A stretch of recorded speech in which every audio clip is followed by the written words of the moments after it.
स्वागत है आपका हमारे YouTube चैनल एग्जाम 2.0 में। और इस वीडियो में हम डिस्कस करने वाले हैं भारतीय संसद के स्ट्रक्चर को।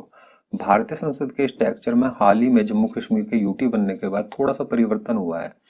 तो क्या परिवर्तन हुआ है उसी को हम इस वीडियो में डिस्कस करेंगे। इस वीडियो का पीडीएफ आप नीचे से डाउनलोड कर सकते हैं, वो भी बिल्कुल फ्री में। और यदि आप हमारे चैनल पर बिल्कुल नए हैं तो नीचे जो रेड बटन दिया है उसे दबाकर आप हमसे जुड़ भी सकते हैं। तो चलिए वीडियो को स्टार्ट करते हैं।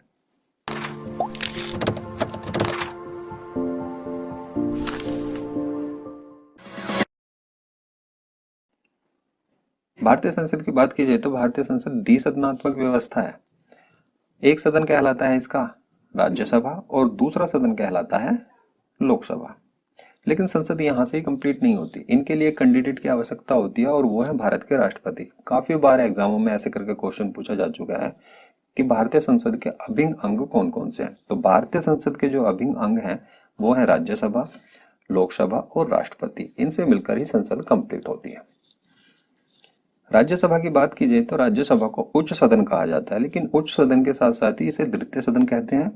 और लोकसभा को निम्न सदन कहते हैं और निम्न सदन के साथ साथ ही ये प्रथम सदन कहलाता है। राज्यसभा स्थायी सदन कहलाया जाता है और लोकसभा अस्थायी सदन कहलाया जाता है।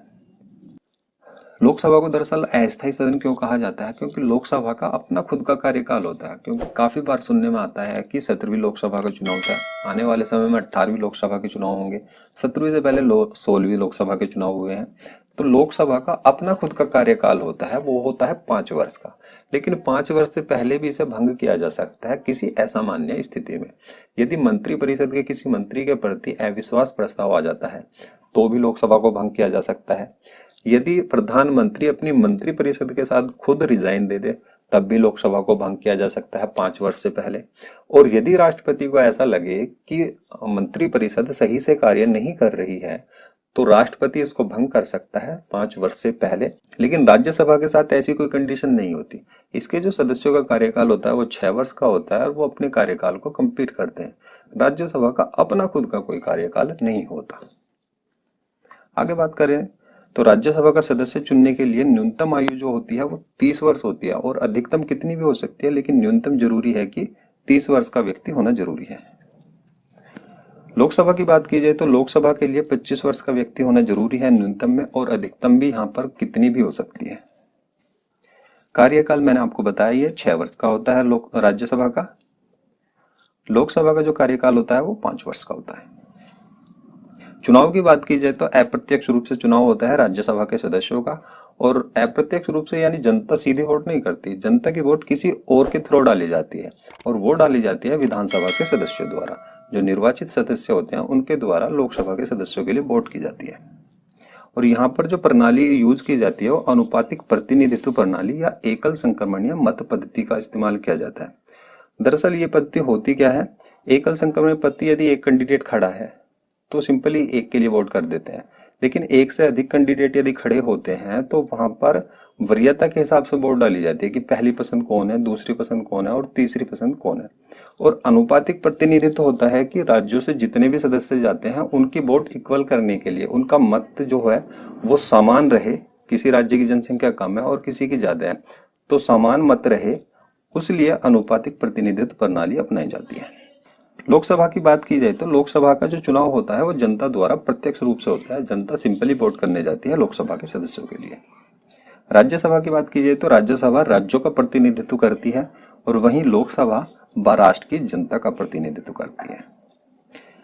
राज्यसभा के 1/3 सदस्य प्रत्येक 2 वर्ष बाद सेवानिवृत्त हो जाते हैं, यानी रिटायरमेंट ले लेते। ये शेड्यूल एक ऐसा तैयार किया गया है कि इसके जो कुल कैंडिडेट होते हैं उसका 33% हर 2 वर्ष बाद रिटायरमेंट ले लेता है।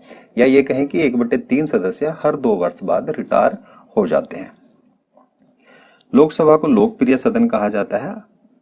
और अब बात कर लेते हैं भारतीय संसद के स्ट्रक्चर की। केंद्र शासित प्रदेशों से कितनी सीटें चुनी जाती हैं, राज्यों से कितनी सीटें चुनी जाती हैं और क्या इसका स्ट्रक्चर है, मनोनीत कितने किए जाते हैं और निर्वाचित कितने होते हैं।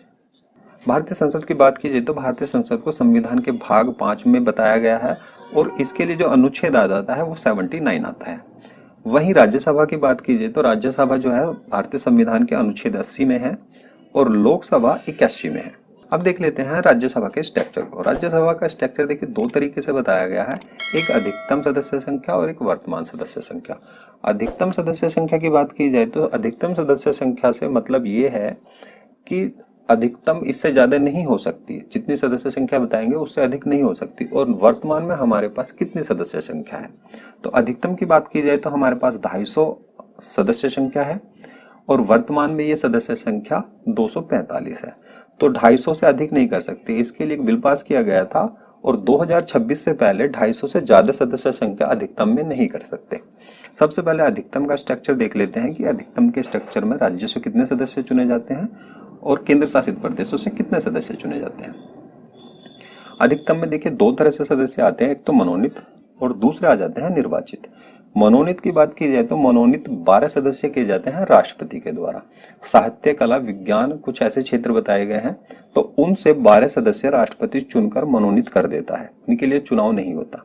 निर्वाचन की बात की जाए तो निर्वाचन में 238 सदस्य आते हैं और इनका जो निर्वाचन मैंने आपको बताया था, राज्यसभा का जो निर्वाचन होता है अप्रत्यक्ष रूप से होता है और इसके लिए जो निर्वाचन करते हैं, वोट करते हैं, वो करते हैं विधानसभा के निर्वाचित सदस्य। निर्वाचित सदस्यों में राज्य से जो सदस्य आते हैं वो आते हैं 229 और केंद्र शासित प्रदेशों से आते हैं 8। अब बात कर लेते हैं वर्तमान सदस्य संख्या। तो वर्तमान सदस्य संख्या के अंदर जो मनोनीत है वो 12 ही होंगे जो राष्ट्रपति द्वारा चुने जाते हैं और निर्वाचित जो होंगे वो थोड़े से कम हो जाएंगे, 233 हो जाएंगे। यहाँ पर जो राज्यों से आते हैं वो आते हैं 225 सदस्य और केंद्र शासित प्रदेशों से 8 सदस्य। और केंद्र शासित क्षेत्र भी कौन कौन से भाग लेते हैं इसके बारे में डिस्कस कर लेते हैं।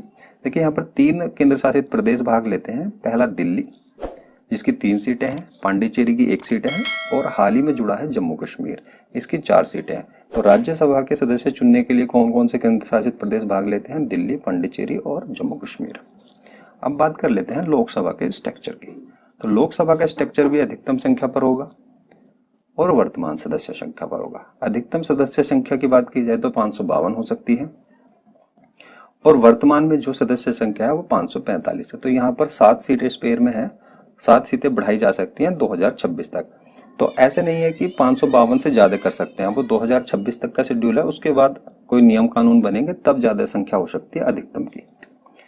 सबसे पहले बात कर लेते हैं अधिकतम संख्या की। तो यहाँ पर भी ऐसे ही होगा कि मनोनीत और निर्वाचित, यहाँ पर जनता द्वारा निर्वाचित किए जाते हैं प्रत्यक्ष रूप से। मनोनीत राष्ट्रपति के द्वारा ही किए जाएंगे और वो किए जाएंगे 2 सदस्य। 2 सदस्य भी एंग्लो इंडियन किए जाते हैं जो विदेशी मूल के भारतीय व्यक्ति होते हैं।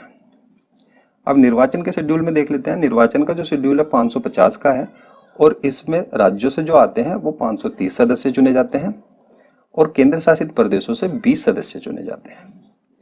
वर्तमान शेड्यूल की बात की जाए तो वर्तमान में मनोनीत तो उतने ही रहेंगे 2 सदस्य और निर्वाचन में थोड़ी सी कमी आ जाएगी, वर्तमान में 543 सदस्य चुने जाते हैं।